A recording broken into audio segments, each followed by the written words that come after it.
It's showtime. How's everybody doing? Oh, wait, I got to change something. This is very bad. Very bad of me. Very bad. Very, very, very bad. There we go. Now we're the damn couple. All right, how's everybody doing today?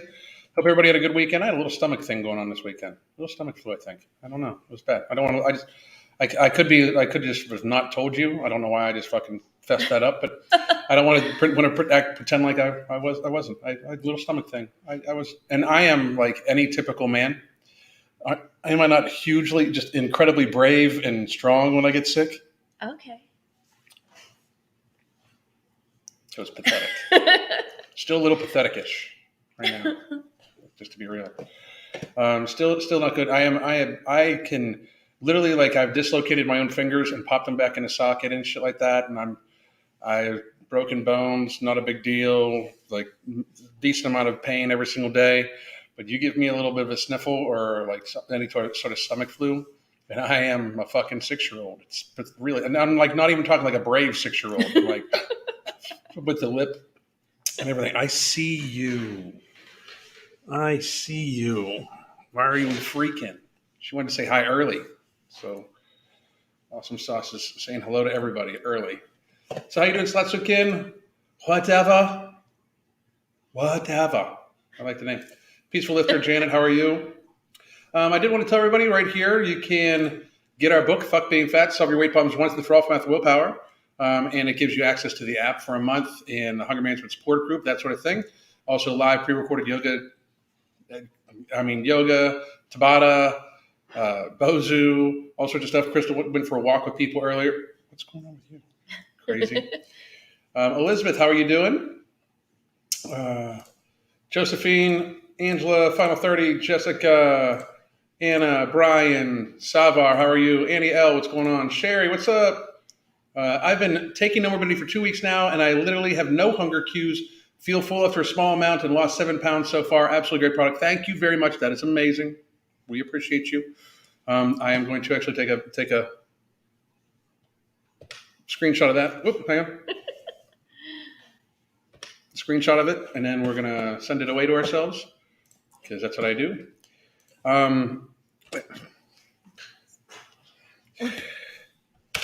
She needs to make the show all about herself. And I'm collecting all these screenshots, just one for marketing, but two, I'm really proud of the product and how well it's helping people.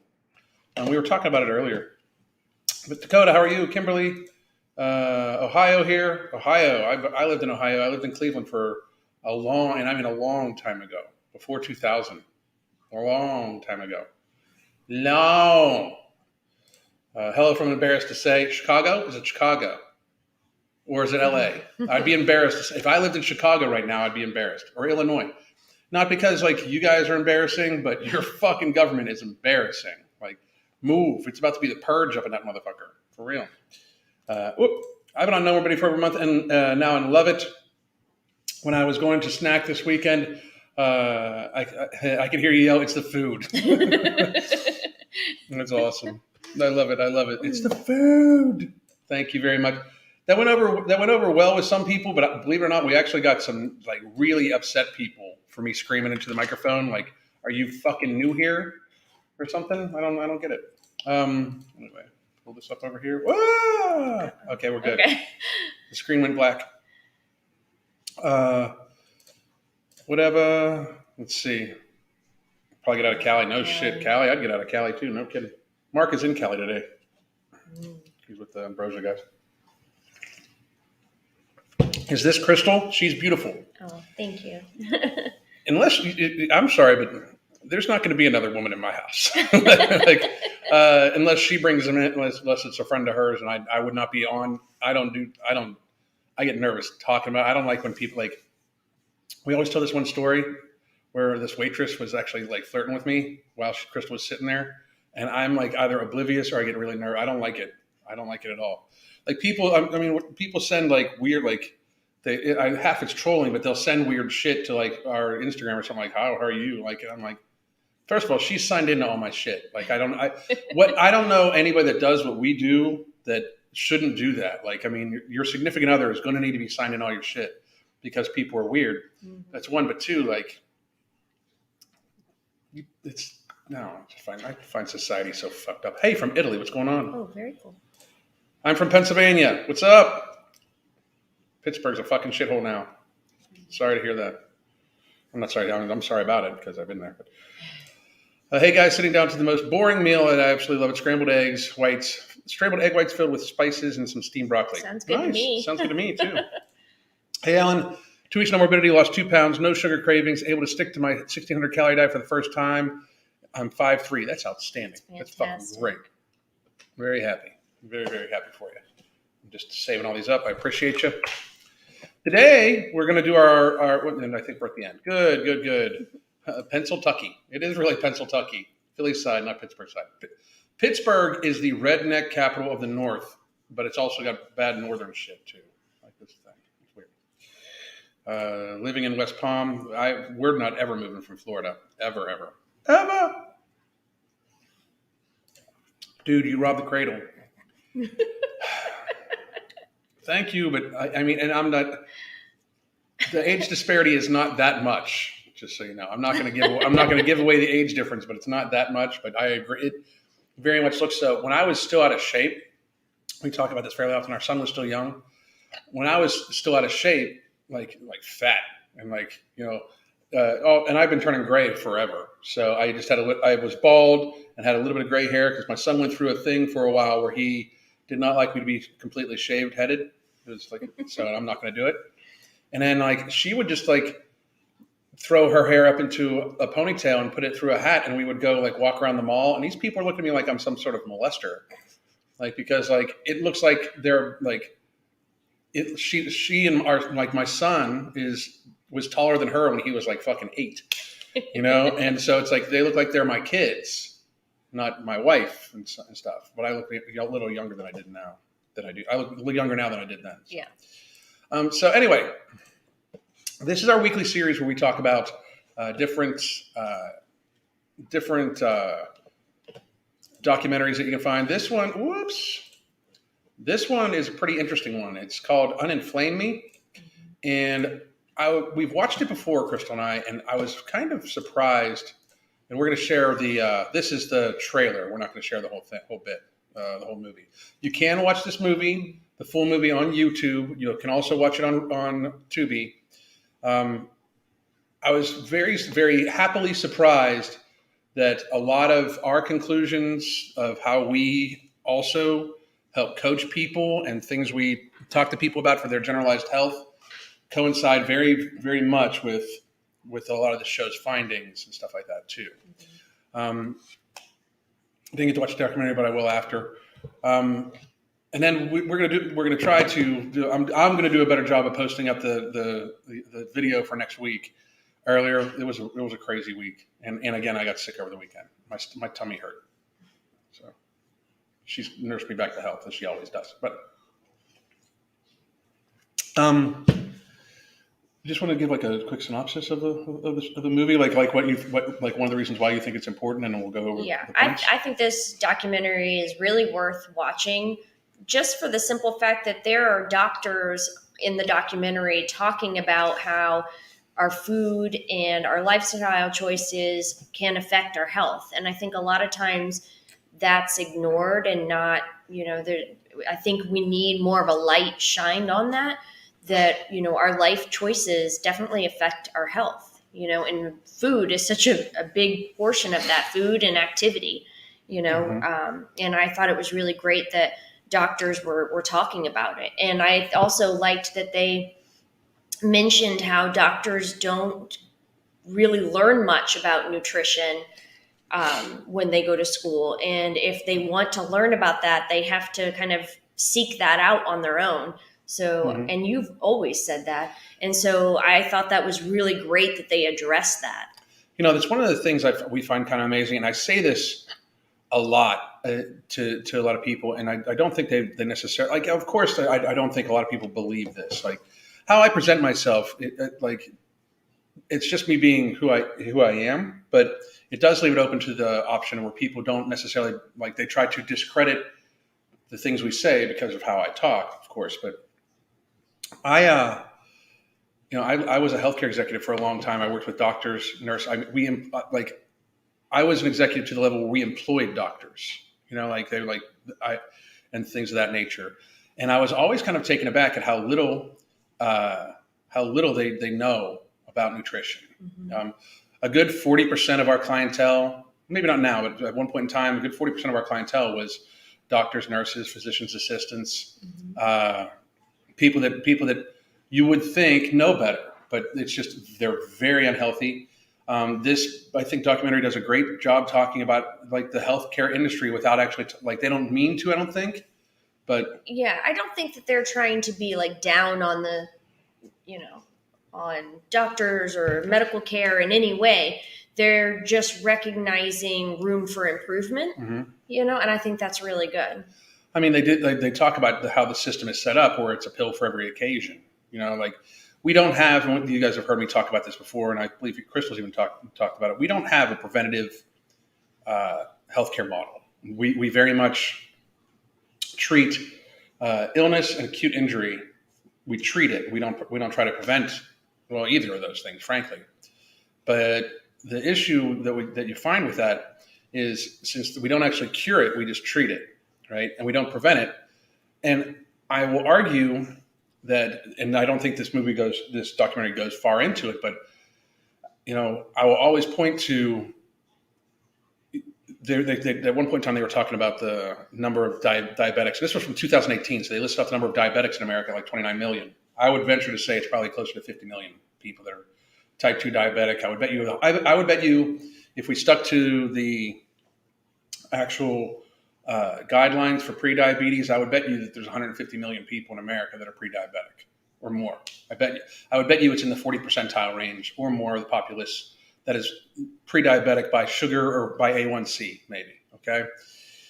And that's dangerous, very. And they're not going to present it as dangerous because the people that make metformin would love if every single person in the United States needed metformin, and the people that sold the sugary products that people buy that cause people to need metformin would be very, very, very happy if everybody ate them every single day because they want to make money. I'm literally seeing metformin commercials. Like pharmaceutical, like drugs should not be advertised to the generalized population in the terms of like, go ask your doctor. We should have maybe advertisements of here is the possible problems and ramifications of it. But this is like, if you're having this is go ask your doctor about this. And then they list off as fast as they can the side effects, unless it's one of the mRNA vaccines, because then they just don't talk about side effects. But it's like, it's very real that they would love if everybody was on these medications. Like, I mean, that's what their business. So they're not trying to and nobody can find me a medication that you take one time and it cures something for good. Like, and prevents it, like it's just not there. I'm not saying that it's because they're not trying to do it. I'm just saying they make more money if everybody does this, if everybody needs it. And I think that this is part of what this movie talks about. This movie is obviously Un-Inflame Me. It talks about inflammation, and systemic inflammation, chronic inflammation is what leads to most illnesses. Yeah, and I don't think there's enough conversation about how inflammatory foods can be, especially if you're making poor food choices, and how there are some foods that can help with inflammation too, and they cover that a little bit in this documentary. I thought that was really great because there is a good balance that you can have, and I also like that they discuss trying not to have that all or nothing mentality. Like, okay, I'm going to have a perfect diet. And then when you fall off and you have some sugar or something, then you feel like you failed. And then you're like, well, it's too hard. I can't do it. And you just quit. When instead it should be this new lifestyle that we're keeping forever. And in order for that to happen, you have to forgive yourself or even plan on having an indulgence now and again, especially in social situations. Just make sure that you try to be mindful about the portion size. And then after you have that treat, then you're right back to eating your healthy foods that properly fuel your body. Right. That's I mean, that's the premise by what we go by. Right. I eat something every week that most like the bodybuilding world will be like, oh my God, like, but I love it, so I'm going to, you know. I mean, we talk about it all the time. Crystal and I have outlined very serious things that I have food rules, and I mean, people are like, oh, you shouldn't have any rules around food. Really? Fuck, you shouldn't? Like, I mean, I don't fuck. Even if you know the food's bad for you, because like, I'm sorry, sugar is not healthy for you. It's just good. Like it tastes good, right? Somebody said regarding diabetes, you have to differentiate. We have to differentiate between type 1 and type 2. I normally do, but we don't actually have to, as I'm talking about diabetes in general and the number of diabetes. I understand that for a lot of type 1 diabetics, they get very upset because it's not there. There's nothing they can do about it. But you think we have to. I just think we should talk about diabetes and sugar. Because if you're a type 1 diabetic and you're ingesting sugar, you're not very fucking smart either. Okay? So I hear what you're saying, couch potato. However, type 1 diabetics shouldn't ingest sugar either. It's just that they have no choice. 90% of type 2 diabetes is avoidable by lifestyle decisions and lifestyle choices, and that's just statistical fact. But to say we need to differentiate, I normally do. I always talk about type 2 diabetes being 90%, 90% avoidable. But for this, if you're diabetic and you're eating sugar, you're fucking stupid. Period. I mean, if you literally have to inject a synthetic pharmaceutical into you or take medication from a pharmaceutical to counteract something that you ingest, type 2 diabetes can't be reversed, can it? Some people say it can. So it depends on how you look at it. We've had many people that are no longer type 2 diabetic by their results, but technically, I would imagine that they still are. So anyway. What are you saying? Oh, could you scroll back up? I like this. Someone said that I cooked myself pasta dish on my birthday because it was my birthday and I wanted noodles. It didn't become my steady diet though, Lady Hawk. I thought that was really awesome. And that's something that I do too. A lot of times for my birthday, I'll have a bagel because I like them, but I don't eat them very often. It's usually like my birthday, mm-hmm. Yeah. And that's not what I would eat on a daily basis because that's just not good for me. Mm-hmm. And I mean, with the same thing, like occasionally it's a matter of what you take in between the indulgences. Mm-hmm. Like you said this one time, like people treat treats like their food instead of like their treats. Like pasta, like ultra processed carbohydrates should be viewed for pleasure only. That's how we got to the hunger management method, where it's like there's two types of foods that are healthy for you and foods that are for pleasure. Not to say that some foods that are for pleasure can't be healthier for you, and that some foods that are healthy for you can't be also for pleasure, but veggies, fruit, like food, actual fucking foods, are foods for health, and stuff for pleasure there's certain degrees of it, but it should be viewed that way. It should be ingested that way. Same thing as how we talk about sugar, and they did a good job talking in this movie about it, where sugar is a huge portion of the problem, And I will also point out to you again, like sugar is a huge portion of the problem, and our government itself subsidizes the sugar industry by $4 billion a year. Like, I mean, it's just like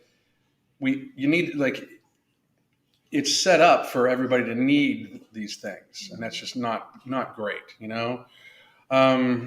Let's see here. I did want to go over. We got the trailer, so we can pull this up a little bit. We can go through it. Yeah. Boom, right here, and then boom.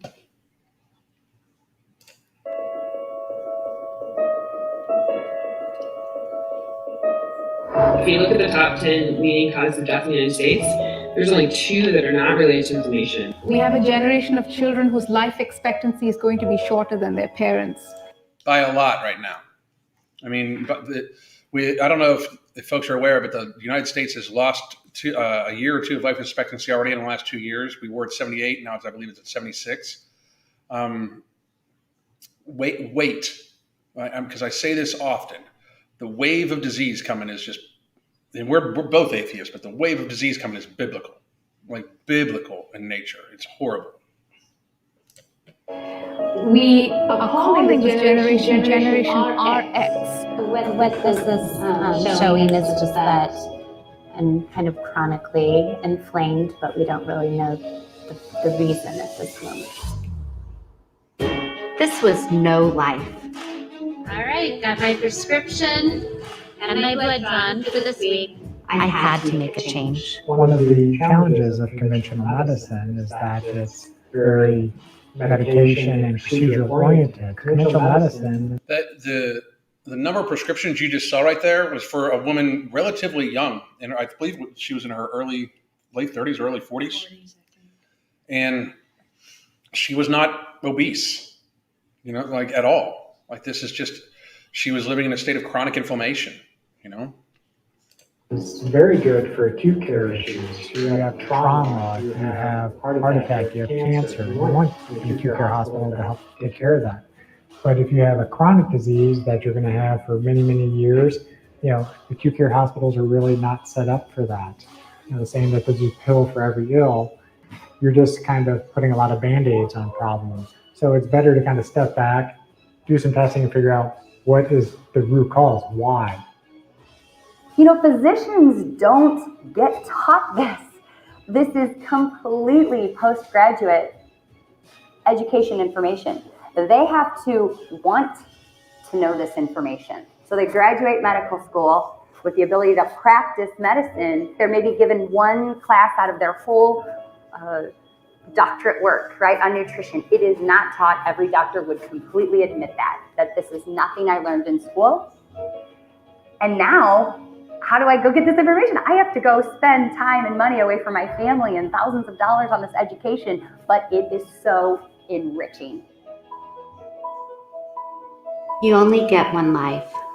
I want to live. I want to see my daughters graduate from college and walk down the aisle someday. I want to know my grandchildren someday. I want my life, and I will continue to fight for and nourish my life.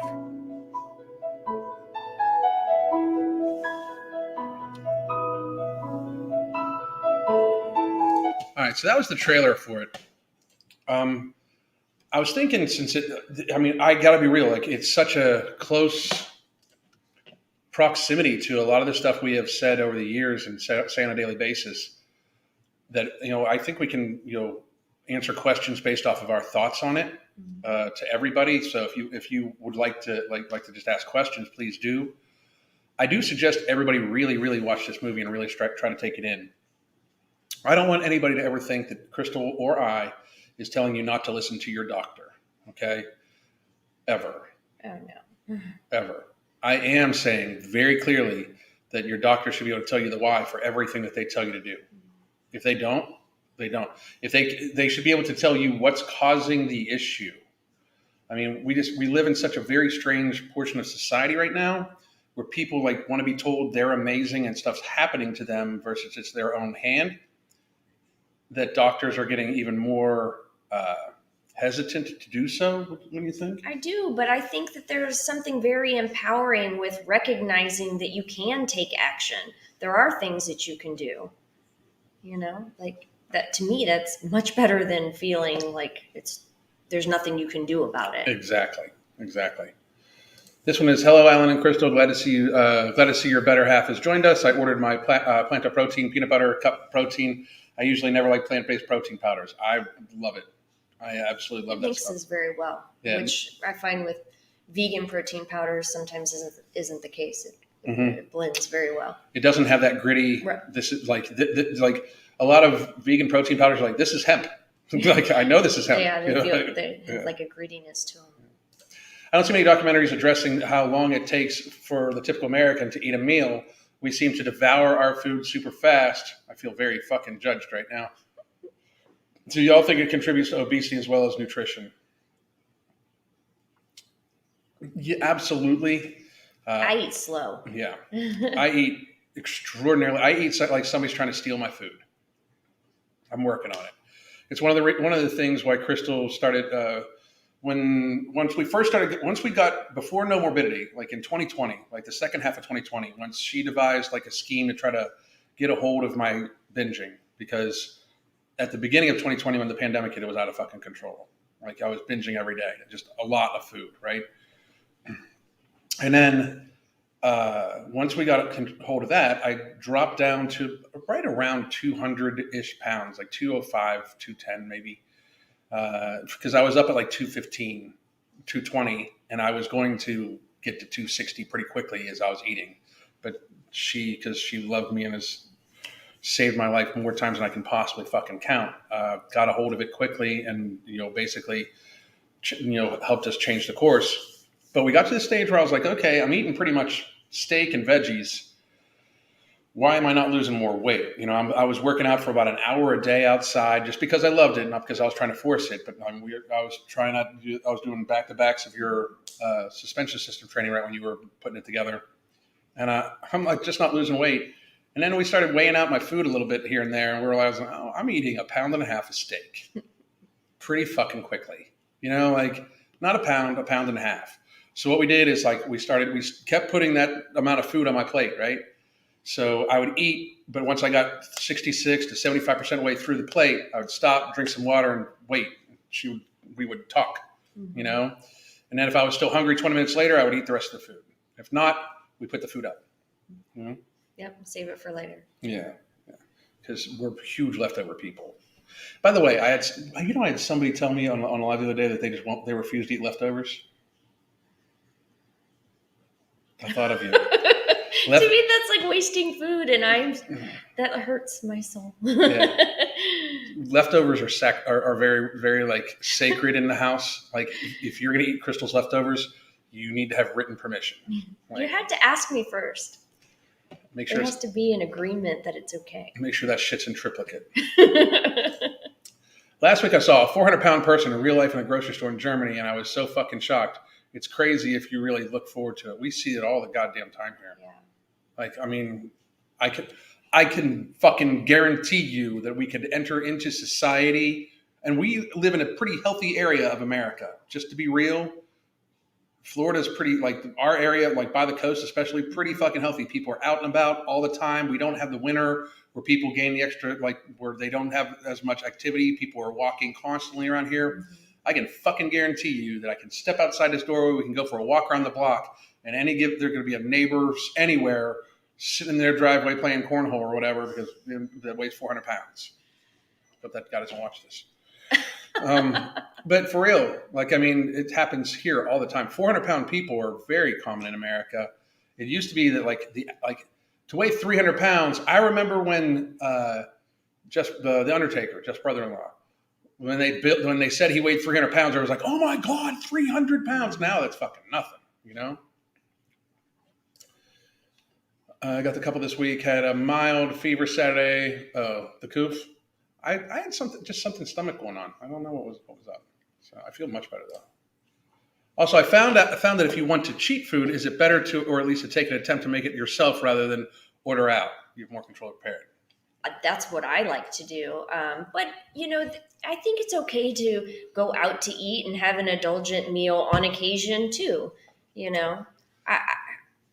What we like to do is we like to plan for it, account for it, more so than it being considered a cheat thing, though, because then it feels like you did something wrong. And instead, we like to look at it as, okay, I'm going to really make sure that I focus on my nutrition earlier in the day, get enough protein, drink enough water, because I know I'm going to have this indulgent meal for dinner. It's the weekend, it's date night, want to go out and have a nice meal and not worry about it. So I'm going to make sure that yesterday I ate really well. This morning I'm going to focus on my nutrition before we go out. Mm-hmm. I think that's a good way to do it. But also I love making those kind of meals at home. Yeah. And then it's a healthier version of it. And then when I do that, I find that we don't go out to eat as often because we can have something just as good at home and it's so much better for us. People should be trying new recipes. Part of our coaching, by the way, we do have where we give you sample recipes and those sorts of things. Let me actually put this back up here. sample recipes also that, we give you a caloric range and all like that instead of like an actual number. But we try all sorts of recipes all the time. That's how Crystal, I talked about it before. Crystal makes me a keto coffee cake, basically. And it's just absolutely fucking delicious. It's sweet. We don't have it all the time just because it's sweet, but it's fucking like high protein, fiber, like it's keto cake, and it just tastes amazing. I would take that 10 times over 10 over going out and having something else, especially because I eat gluten-free, because a lot of times gluten-free is not very fucking good. She's fucking bomb with gluten-free. But this is Dallin. My A1C went from 13.5 to 5. Diabetes is reversible as long as one keeps it. The changes. Alan is right. Absolutely. Oh, was somebody trying to say I was wrong? I don't think so. I think he was just fucker? agreeing with you. She sees me for what it is. I know. I'm just playing. Let's see. I will have spaghetti on my birthday only. See, but it's your birthday. Yeah. But the problem is people treat every day like their fucking birthday. You say that to people all the time. Is it your birthday? Your guilty pleasure is watermelon. Nice. That's a good one. Yeah, that's a good one. What if I'm making the pasta and breads from scratch? I've been wondering if it's still too much for my family. It still depends on how often. Like if you make bread from scratch once a week and eat it, that's fucking phenomenal compared to eating bread every day, bought out and shit like that. But if you're eating it every day, like I used to bake all of our own bread. I know people fucking like, really? Like I used to bake all of our own bread, but I would overeat it too. Like I literally, when I would make spaghetti sauce, because I would make spaghetti sauce, red gravy, as Italians know it, from actual tomatoes and boil them down and everything like that. I would make a tester bread, like a tester loaf of Italian bread, just to dip it. Like that's too much, too much.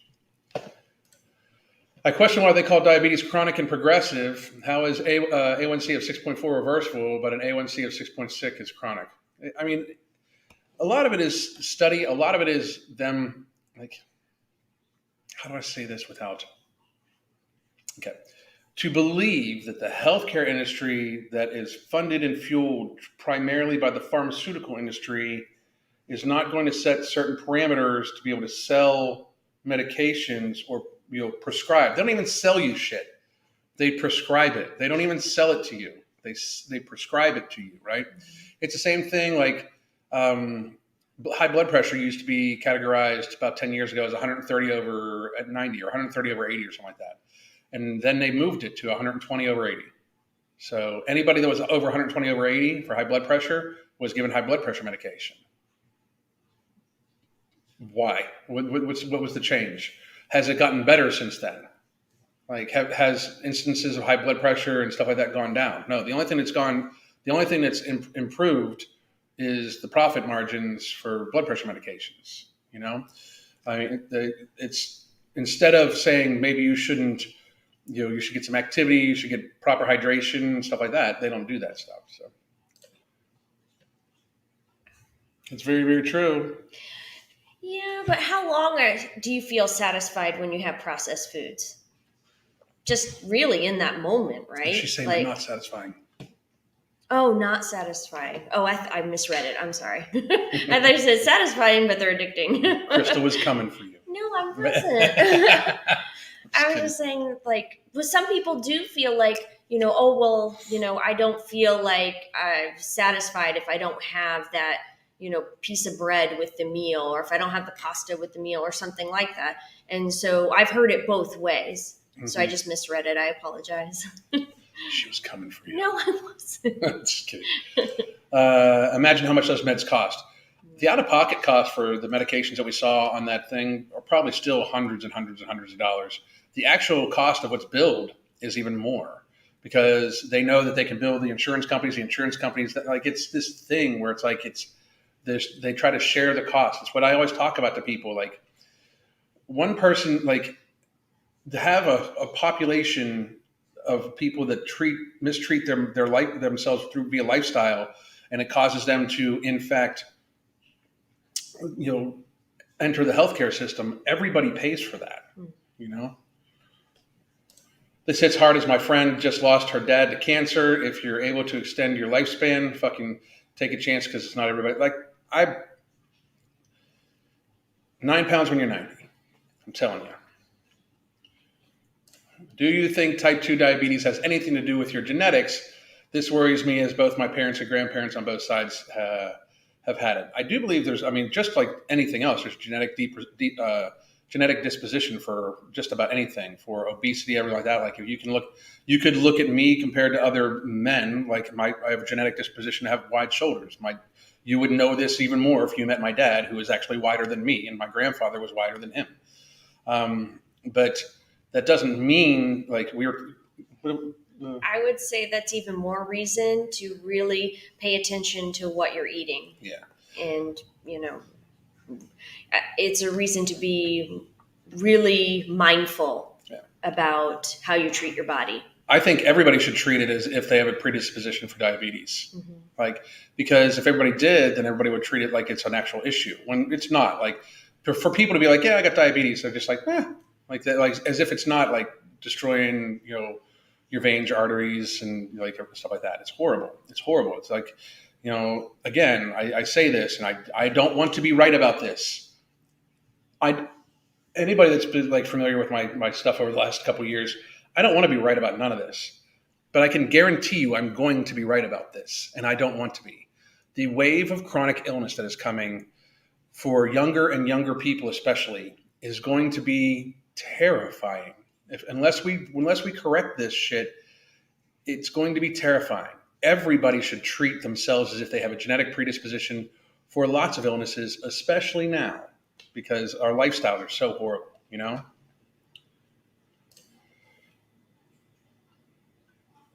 We do this. We eat with chopsticks. Yep. fairly slower.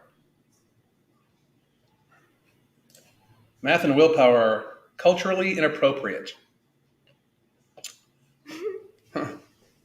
Okay. I don't get why math and willpower isn't a more commonly used phrase. It's so logical. And then this one, how is it culturally inappropriate? And I'm being serious. I'm not gonna knock you. I don't know how you could be joking, and I could be like, because there's an LOL. I'm missing the joke. Yeah, no, I think they're kidding. When I eat, I think they're kidding too. I don't know. When I eat a meal, sometimes I feel like seconds. It make myself sit and wait at least 15 minutes and decide if I'm really hungry to get more. Yeah, I would drink some water too. Yeah, drink some water. I'm bad, like where I don't want there to be leftovers. I don't know why. She's like complete opposite. Make sure there's leftovers. I will eat half so I can save the other half. I just wanted to let you know that I ordered No Morbidity, Ember, and Flora, and I'm down 11 pounds in 8 days. Have more energy, clear mind, cravings are way down, and I even started walking 3 miles a day. Oh, that's awesome! Great job. That is amazing. Thank you very much. I love it when healthy habits lead to other healthy habits. So great. That is the key. Like it's momentum. Like we should actually do it. Like actually do a video this afternoon about it. It's momentum. Like you build yourself up a little bit of momentum. It's like how people fall off their diet, right? Like, I had a bad weekend, so I fell off my diet. Focus on what you can do to get your gears back going, because it shouldn't be a diet. Okay, you fell off your healthy habits of living, right? Go to your hydration. I guarantee you that started it all. You did not get hydrated.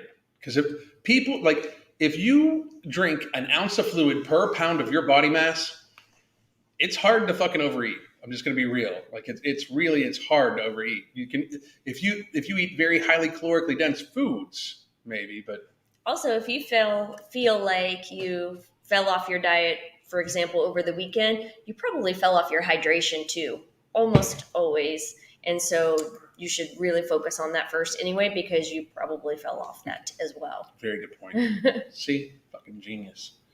Leftovers are unintended meal prep. No, they're intended. She wants us to have leftovers. I will make extra just to make sure. We make enough so she can have leftovers for breakfast or lunch. ADHD does have a lot to do with impulsivity compulsion, so it's extra difficult for some of us to regulate our appetite. There's been studies on it, but the fat acceptance got butthurt over it. I mean, I will eat mindlessly, You know, I absolutely will. That's why we talk about mindful eating all the time. I'm pretty used to weighing my food since but in a bulk and portion Costco. Oh, buying.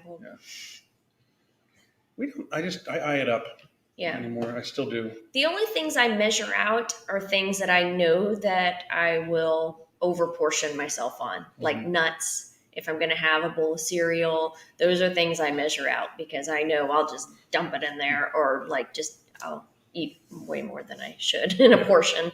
So this is a tricky topic. Okay, that I'm about to say some controversial shit that's going to upset some people.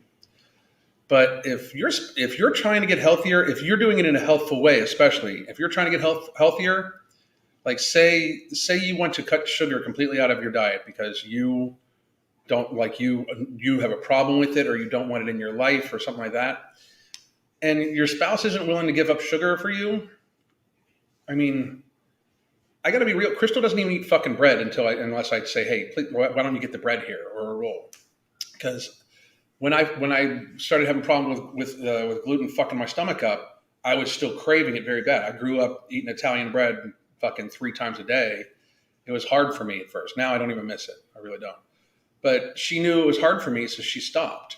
You know, like.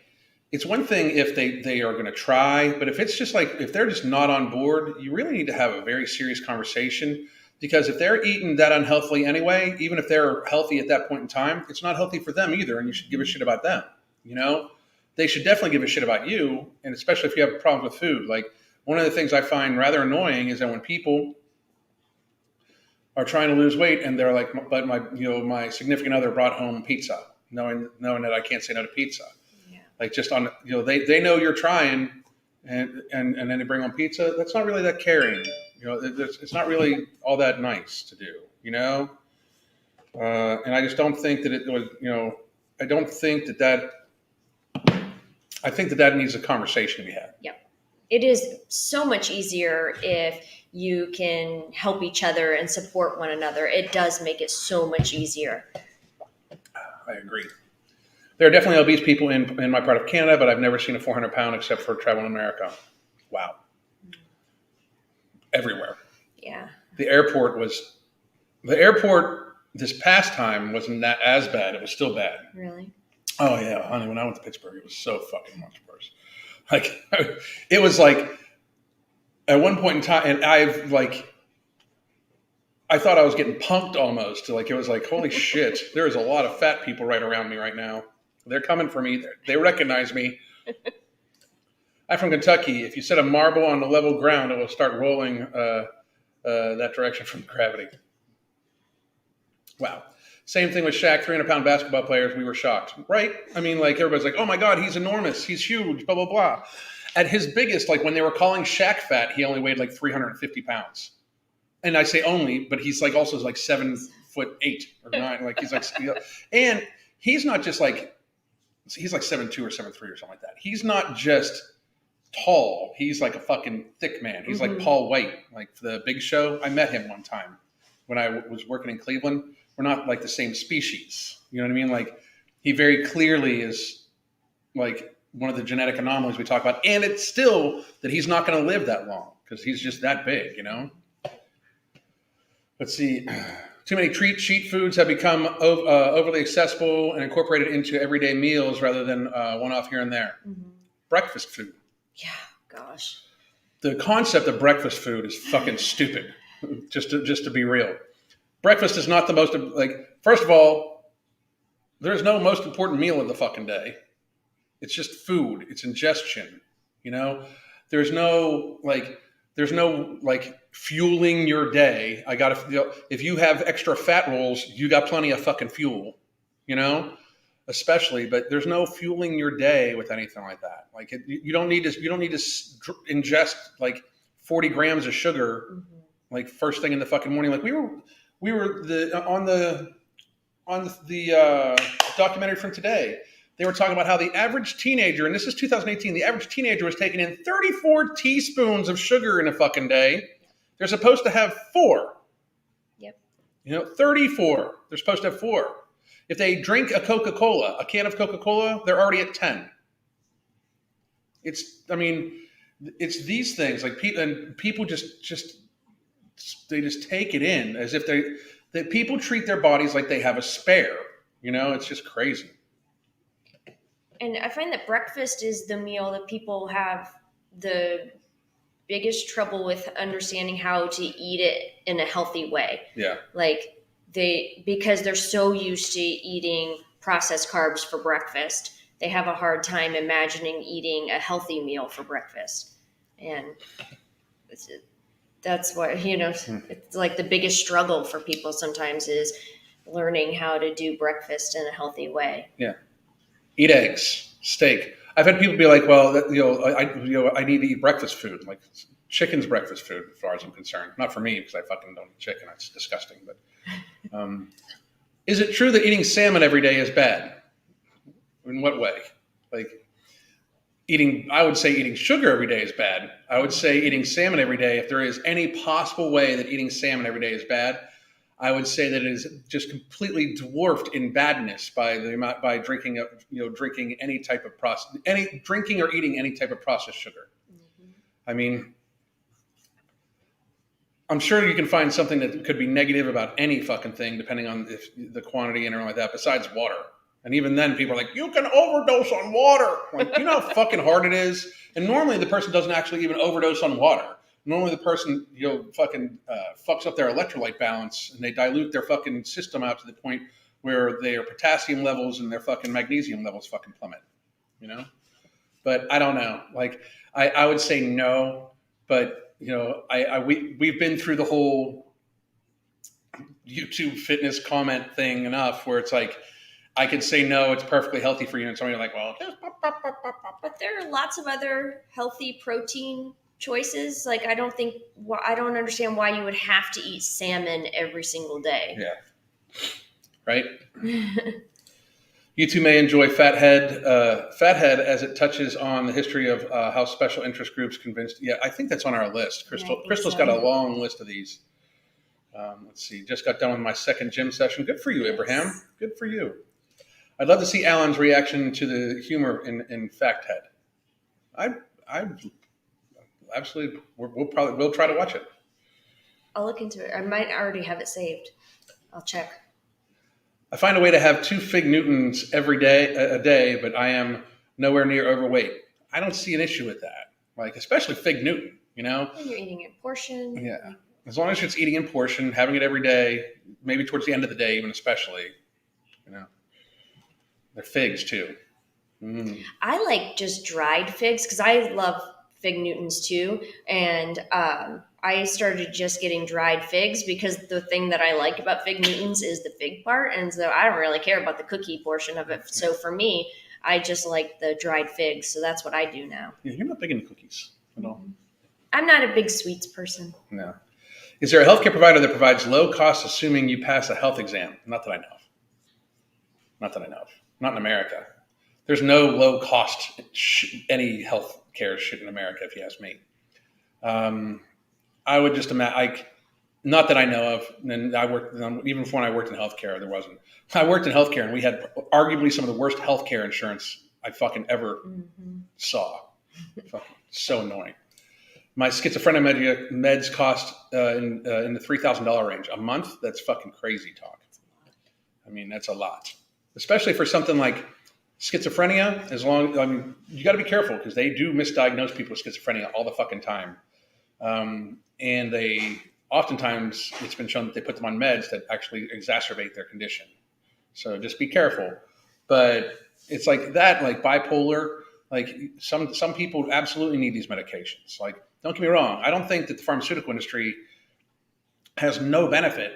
I just think that it is very seriously, they have too much control over the healthcare industry and they are not trying to cure anybody. Like schizophrenia is uncurable. There's going to be the maintenance of it. There just is for your own benefit, but diabetes, they don't tell you they just tell you if you eat more sugar to inject yourself with more fucking insulin. Do you think chromium picolinate can help for diabetes and help with insulin resistance? Thank you. Chromax is an amazing patented ingredient that is in several supplements that has been shown. It's just a version of chromium picolinate, but it's been shown to help with waist circumference, glycemic response, all sorts of stuff too. Especially when you put chromium picolinate or Chromax in conjunction with a few new ones. You'll be hearing about it soon. So, but yes, it can help with, of course, it can help with it. There's been tons and tons and tons of study done on chromium picolinate. Now, is it some sort of miracle? There's nothing a miracle. Nothing works unless you do. To steal a line from Mark, nothing works unless you do. Boom. No, sorry. He said "goddamn" the other day at the end of one of his. Yeah, motherfucker. I see you, motherfucker. I'm just kidding. Mark can take whatever fuck he wants on me. Shit. By the way, I still keep getting people like I saw some people from from my past before 2020 bitching about me associating with Mark. I just wanted to let all you motherfuckers know, because I know you watch every little thing I do. You can suck my dick. You can fuck off. So. Mark is a fucking real person trying to help people who fucking wasn't afraid to fucking speak his mind and wasn't fucking stupid enough to think that fucking putting facial diapers on your goddamn face and taking experimental therapy was going to be better than fucking just being healthy. So if you anybody, I'm going to be honest, anybody can say whatever fuck they want, make videos about me. That's all fucking good. Please do. Please fucking do. I look forward to you looking stupid because I told you so. Anyway. Heart problems run in my family. One of the biggest reasons why I decided to change my lifestyle. Brian, you are doing a great fucking job. I believe Brian's down 150 something fucking pounds. Doing an amazing job. Chips, first one great but diminishing returns. It soon becomes mechanical. Put the next one in the empty bag. Just do them by them. Richard, we have a mandolin, which we slice potatoes thin. We have an air fryer, and the basket on the air fryer is only so big, right? Yeah. So we were talking a little earlier about making stuff from scratch, right? So I occasionally make her potato chips, because she likes them and everything like that. And we'll mandolin them out to a deep, and then dry them off, and then salt them up, oil them up with. Normally, I've been using either Amish butter or I'll use bacon, rendered bacon fat, and the rendered bacon fat is pretty fucking banging too. And then I put them in the air fryer for like 25 minutes, and they crisp up really, really nice. And that way, it's a small portion to have. And if you have a problem with that yourself, that way you have to put the work into making more. You can't just keep making them and making them. So I was being sarcastic. I did not mean that. I was wondering. Critical thinking is a little bit different. Yeah. Between free people and slaves, I fucking completely agree. Critical thinking is dead. Anybody that thought that a fucking piece of cloth that you fucking hold in your pocket by your penis was going to somehow prevent you from getting sick is pretty fucking stupid. Completely lacking critical thinking. So, how's your second book coming along? Slowly, because I have ADHD and I keep fucking rewriting shit. I'll go back and rewrite a chapter, but I am going to finish that motherfucker very soon. I'm not going to give a date.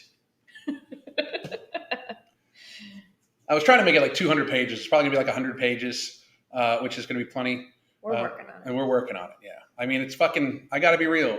Sometimes it's hard, A huge section of this book, too, by the way, and the reason why I think it's hard, those of you that read the first book know that I just kind of vomited that shit onto a fucking page, right? I mean, it sounds like me talking. The swear words or everything like that. This book is not going to have as many swear words. There's really only going to be swearing in the case study section. And anybody that read the last book knows that the case studies were done by some of our first clients that allowed us to use their stories. We changed the names and everything like that. The case study for this one is me. So it is me from the start of, kind of YouTube, from, eating myself stronger to then up to current time. And the problem is I decided to add the current time onto it because I think it's more telling about the actual hunger management method. And I think that's just really, really, really important. And I'm including some science about no morbidity and product 2, in it too, because I think that that's really, really important. Before 2020, Crystal and I were not supplement people because I'm going to sneeze. Oh my goodness. I knew it was coming. It was still like so jarring. Hi, how are you? 'Cause I'm still, and Mark knows I feel this way. I'm still not a performance supplement person. Like, I don't need pre-workout. The Ember, to me, that somebody I said somebody showed. That was one of my consultations earlier. Ember from Ambrosia, which is another appetite suppressant. It's their high stim one.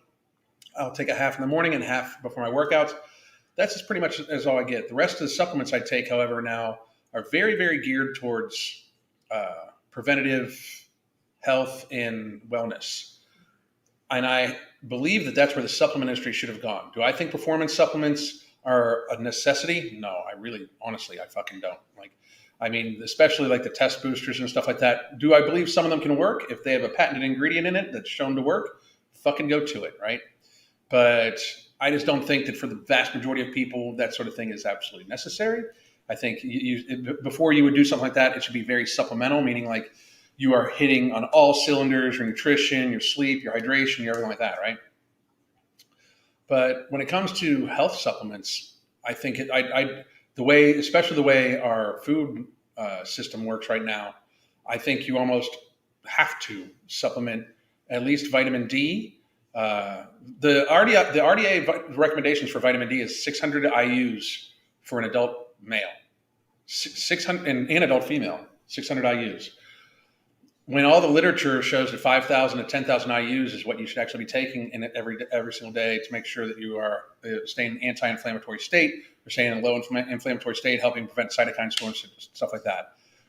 I don't think that I used to, before I did my research as well, I kind of slept on the concept of making sure you got good, wholesome Ayurvedic-based medications.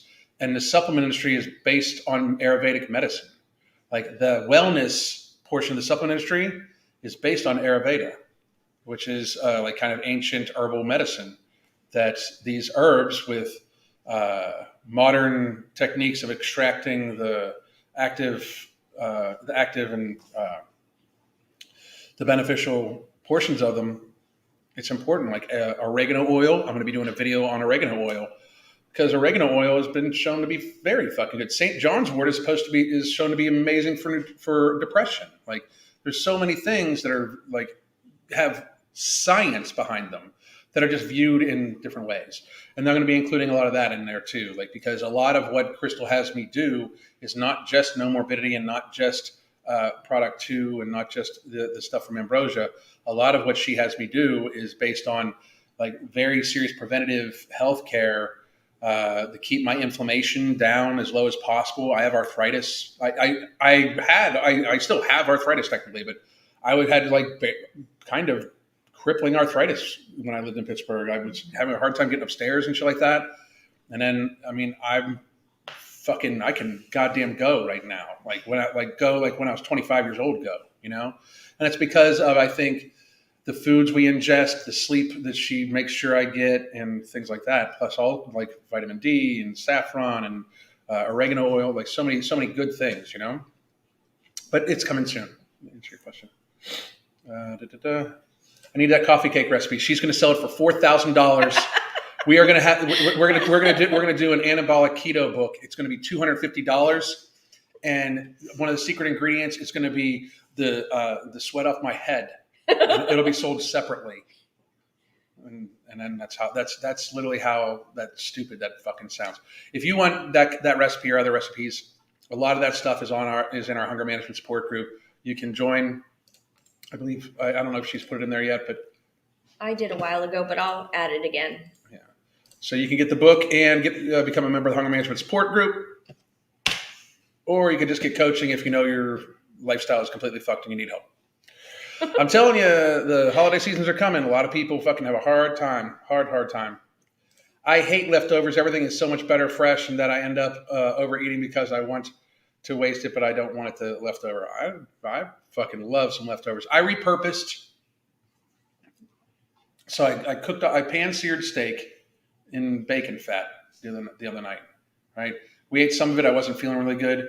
So I just repurposed it and made it into I sliced it really thin and made it into a saute. I also like when I cook extra steak. A lot of times I'll just slice it really, really, really thin, and I'll dip it in mustard as a treat. The thing I like to do too with leftovers is I add a fresh garnish to it. So like I love cilantro, so I'll mince up cilantro and green onions, and like if I'm having chili, I put that on top of the chili, or tacos or whatever it is. If it's Italian food, then I'll put some fresh basil on it. So depending on what I'm eating, I switch up the fresh garnish to go on top so that it has that kind of tastes and feels like I just made it, even though it's leftovers. Yeah, I mean, we change up the flavors. Like we eat the same 20 fucking ingredients.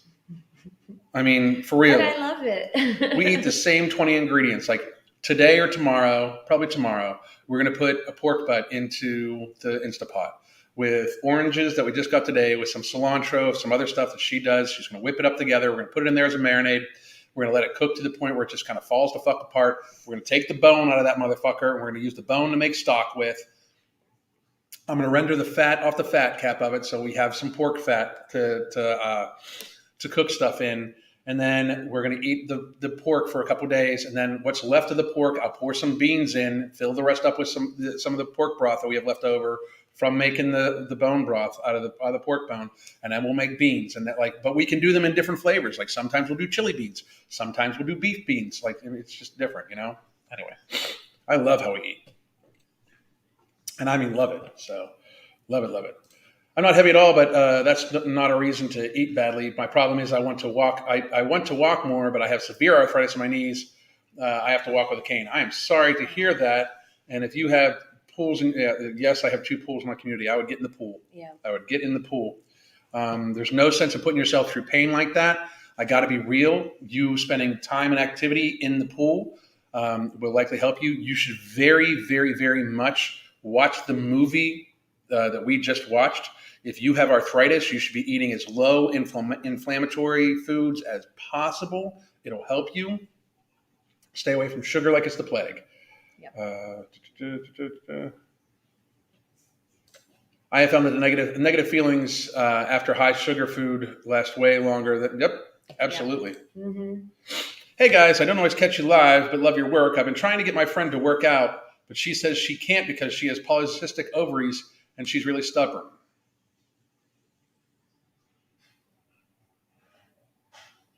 With the ovaries, I don't. Well, I would say this: the traditional working out isn't for everyone. Some people enjoy different types of activity, so there's a difference between doing that and just being more active. Chair yoga is great, and it's a way to be more active without having to move around too much. It can be taken at her own pace. Just going for a walk, maybe time in a pool. It depends on what type of activity that person likes to do, and try to meet them where they're at. Yeah. Very. What she said. Atlanta airport was like a morbidly obese convention. Chicago is pretty bad. Chicago is fucking scary. I keep fruit in my house constantly. Nature's candy. Absolutely. Especially you can fucking dry some of it out too. So good. Dehydrate it. Do you think 3 steaks every day is okay for health? Are they 4-ounce steaks? Are they 12-ounce steaks? Are they 1-ounce steaks? What type of steak is it? What type of health are you starting from? What else are you eating with the steak? How old are you?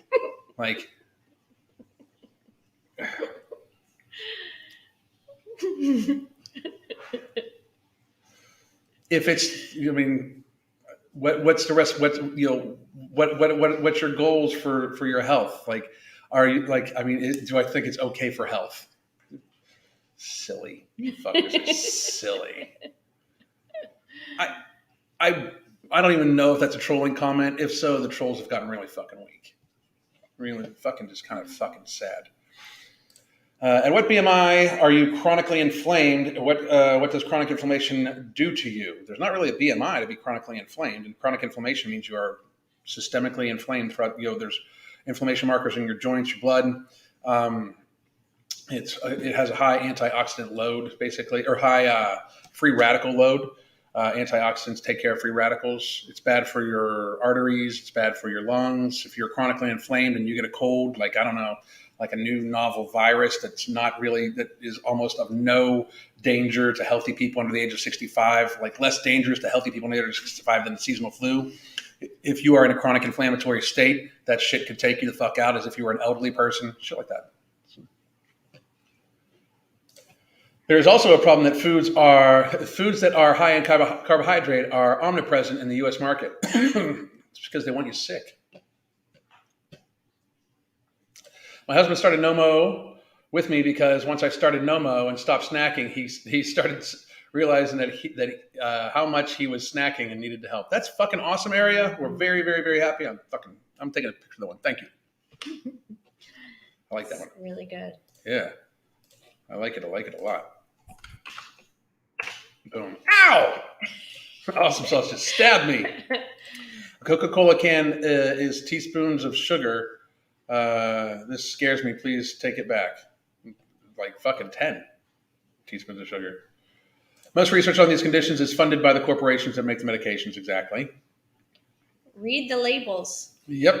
The labels are fucking scary. I'm gonna scroll down to a little bit farther. Oops, sorry, baby, I didn't mean to kick you. Both my parents and my sister are super morbidly obese with a myriad of health issues. You both keep me motivated to stay healthy and slim size. Megatwat. Great name. I fucking love it. Good job, Megatwat. We appreciate your support, Megatwat. Love it. Fucking love it. Initially hated being gluten-free. I love it now. I hated it initially too, but I fucking love it now. It's just, I mean, it's just such a physical difference, you know? Man, how on this planet did you get that lady? That's very nice. He's really funny. Yeah. Just kidding. Well, you are really funny, but I just blew your headset. Sorry. Oh, the sneeze probably. Have you ever eaten harvest snaps? They're baked green beans. I don't know. We don't eat that kind of stuff, like snacks like that, too much. I love cooking with oregano oil and apple cider vinegar. Oregano oil is amazing for you. Amazing for you. Let's see. I microdose for depression and anxiety, and it's blended with St. John's wort and chaga root and a few others. So many medicines are in nature. Yeah. I mean, nature. There's something in nature for everything. Like, I'm just like for real. Like, what we got coming for blood sugar and insulin sensitivity and inflammation and stuff like that. I mean, as proud as we are of No Morbidity, I'm going to be just as proud of Product 2. Like, we're dedicated. I'm telling you, I don't give a fuck what anybody says. I mean, we are dedicated to helping out. We give all this. I try to give supporting information on everything. I try to just, even if you're not going to buy the supplements, here's how I think you should eat. I mean, I'm telling you. But if you have a hard time controlling your hunger, it is not a matter of sticking to a diet, okay? It is not. You have to change your lifestyles. You absolutely need to change your lifestyles. You cannot possibly think that if you are struggling to keep weight off right now, what is going to happen when you get older? Okay? Like, you need to come up with a sustainable method to keep weight off. You need to change your habits. You need to open your mind to the reality that there are foods in your life that if you are struggling to lose weight, struggling to keep it off, that you are going to have to radically change your relationship with. We develop these things to help people get control of that and then move on to trying to change those habits. You can do it without it. I did. Like, I honestly, Crystal had me changing my behaviors way before I went on No Morbidity. Way before. That's what the hunger management method is. And we talk about it at length all the time. But I will tell you that for me, especially for having a problem with binge eating, it is way easier to not have to feel the actual physical state of hunger. It doesn't stop me from craving food. It doesn't stop me from like, man, I could really go for something sweet. I say it fairly often. Like, that's a mental craving, you know? I don't have like sugar rushes. I don't have glycemic responses from the other ingredients I take. And I don't really have stomach hunger. And I feel full much faster. I feel full much on a much smaller portion of food, right? But it's not that I still don't like, if I ate like shit and didn't get hydration in and didn't get good sleep, it still wouldn't work. I'd still be unhealthy and I'd still eat too much. Yeah. I have to take nomorbidity at recommended. I have to take nomorbidity at recommended time. The ashwagandha knocks me out. That's good. Good. Some people it does. Some people it doesn't. Mm-hmm. Scrolling down, we're at well over an hour. Also, resting enough. Exactly. Mm-hmm. After Rest a year, is so important. Yep, rest is super important. Anyway, Mr. and Mrs. Roberts, I'm glad to report that I'm down 5.5 kilograms on my first bottle of no morbidity. That's amazing. That's amazing. Great job. I love that one. That's fucking excellent. I love it. Just from some of the hints you've given, I should be able to replace a couple of my supplements with product 2. It's so good. So good. What's the video for next week? I forget the name of it. I'm so sorry. I could go check real quick. Yeah. Okay. I'll be right back. She's going to be right back, and then we're going to be done. That's okay, baby. That is awesome, Zachary. Zarash, that's awesome. That's awesome. 11 pounds in the first month. That is out fucking standing. Back in early 2020, I got into fitness. Gyms were closed for the most part, but it didn't hold me back from running outside, discovering what my body is capable of at 23. Wish I would have done it in my late teens. Great for you. Water with a meal snack has been a game changer. Learning what actual hunger is also very important stuff, guys. Very, very, very important stuff. Let's see here. I wanted to point out one more time, people can join the app right here, or here is our monthly coaching.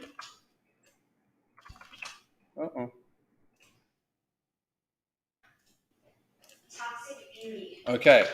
So we are going to, let me see if I can find it for you guys too, real quick.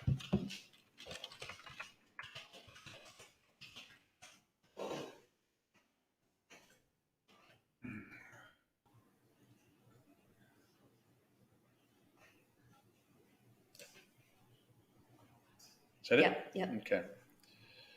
Let's see. You can watch it on Tubi. Yep. Okay. Oops. Give me 1 second here, guys. Yeah, it won't let me if I'm not logged in. It's a fucking jerk like that. Anyway. Maybe you could just show them that, right? Yeah. Here's what I'm going to do. So here's what it looks like. That's smart, honey. Thank you. Oops. And then sometimes there are other places that I can find it too, and I'll check. I just haven't had a chance to check yet where else we can find it. Yes. So, and I will make the thumbnail for it and the event and everything like that, and I'll put that in the comments just so everybody can see, and we'll go from there. So, thank you very much for your videos and what you do. Sorry about my jokes. No, don't be sorry. I was just wondering. So, this is an important channel. It helps me a lot. Thank you very much. We appreciate it. Started running again. Is it normal to only run 3 times a week when just starting? Yeah, if you're enjoying doing it, that's what you're doing. So, yeah. Thank you for making the products and being the man you are. I appreciate it. Thank you very much. Is Fuck Being Fat available on audiobook? No. And here's why. In order for it to be on audiobook, for them, first of all, fuck Amazon, because they wouldn't allow us to put the fucking ads on our book anymore. That's one of the reasons why we pulled it from there. And we just decided to sell it right off our app, right? But they want you to say it verbatim. And that's not how I cannot do it. I can't do it. I wish I could. I cannot. I can't. And it wouldn't be the same having someone else read it. No, it just wouldn't be the same. It would be great if you read it. Yeah. Yeah, that would be awesome. That would be awesome. All right, guys, we're about an hour and 15 in. Thank you all very much. We appreciate you motherfuckers to a great degree. Thank you again for joining me, baby. Yes, I love you. I love this thing. So next week is Toxic Beauty, and it is literally, and this is an important one. I suggest that you set your watches to watch, like for real. Like I want everybody to really check this out because it does talk about the chemicals in the beauty industry, and I am a big advocate for this. I wanted to leave this with one like little thing about this, right? I encourage my wife not to dye her hair. I encourage her not to wear makeup. I encourage her to do all these things because I really love this woman. Right? I love you with all my heart. And I really, gentlemen or ladies out there, if your significant other wears makeup, encourage them not to. Like, I mean, I understand why she does for things like this because it is almost socially unacceptable for a woman to show up on camera without makeup on. And I'm proud of her and happy that she joins me for these things because she does not need to. She's the brains behind everything we do. She literally makes the fucking engine go, you know? So this is kind of my portion of what we do. Like, is I swear into a camera about the shit she tells me to do, and I just try to keep myself in good shape, and then I try to like think outside the box, and I do the more like reading of the studies bullshit and the math stuff, you know. But she does not need to do this. But I appreciate her coming on, and I encourage all of you, go watch that documentary, and then tell me if you think you should have your significant other wearing makeup all the time. Because if you really love that person, it's not about their appearance. Don't get me wrong; you should find them attractive, but it's not just makeup though. It's shampoos and soaps and stuff. It's deodorants. It's bad, and I think it's really interesting too. I'm looking forward to watching this documentary because in the description they say how these companies know that these chemicals are dangerous and they put them in their products anyway, you know, and most of the time people as consumers, we have no idea, you know, what these chemicals are going to do to us if they're in our shampoo, for example, you know? So I think it's really important for us all to watch it. It doesn't just apply to women, you know, men use shampoo and soaps and deodorants too, you know? Soaps are unavoidable. Like, what would be the alternative? There's literally plants that you can use that excrete stuff that you could do it. But there's also way other more natural ways to fucking get clean than a bunch of chemicals on you. I mean, what do you think people did before the chemicals? You know, like, I mean, this is all very new to us. Like, our world, when it comes to how much chemicals we put on and in our body, has changed so quickly in the last 20 to 30 years. Even the last 40 years have seen us just a massive acceleration in the chemicals we ingest and things like that. You know? Yeah, and that's the thing that we have to remember. Like, the soaps that we're using now are not anything like the soaps that were being used, you know, like you said, like 40 years ago. It's completely different. Yeah. You know, and that's what you could say about our food right now too. Yeah. You know, the food we're eating now is nothing like the food that people had access to like 40, 50 years ago. Yeah. You know, so we have to keep that in mind when we use these, you know, personal care products, and when we buy our foods. We have to be more mindful and think about what's in our food and what's in these items that we buy, like soaps and shampoos and toothpastes and all of it, you know? This person's scary. I wonder how many undiscovered carcinogens are out there. That undiscovered, they just put carcinogens in shampoo and shit. Like, I mean, it's like there's a lot, like ones that are labeled as natural have stuff in them that are not good for you, and they're not natural. You know, and like, it is like, again, like at some point in time, like you take a step back and you look at all of it. The way we eat is horrible. The food pyramid, the food pyramid literally tells everybody in the United States to eat 11 portions of processed food, of processed grains a day. It's unrealistic. You know, it is aimed at ill health. And then you have that, and then you have no focus on prevention for 90% of, like, a good 80% of the chronic illness that clogs the healthcare system, because they make money from that. And then the pharmaceutical industry makes money from that.